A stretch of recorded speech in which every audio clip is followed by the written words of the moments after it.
হ্যাঁ sir.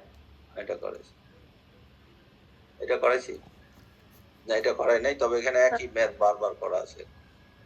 Stability factor calculation এটা করি নাই, ডিরাইভেশন করাই নাই, তবে এইটুকু মনে রাখছি আমরা না, যে এখানে এটা সমান হলো কি বিটা প্লাস 1, এটার ভ্যালুটা হলো তোমার beta plus. Sir sorry sir, প্রথম থেকে স্যার আরেকবার একটু দেখাই দেন, আবার একটু প্রবলেম হয়েছে কেন? স্যার, নেটে একটু ঝামেলা।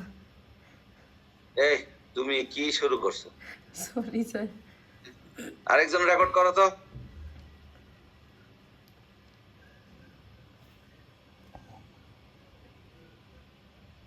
এই যে এটা দেখো, ডিসি লোড লাইন, তারপরে ডিসি লোড লাইনের পরে চলে গেছে হলো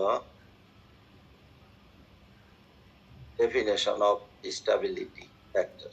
এই যে এটা স্টেবিলিটি ফ্যাক্টর প্রথমটা, এস অফ আইসিবিও। এটা তারপরে ফিক্স বায়াস, আর একটা হলো ভোল্টেজ ডিভাইডার বায়াস, এটা আমরা ডিটেইলস পড়েছি। এই যে দেখো ফিক্স বায়াস ডিটেইলস পড়েছি।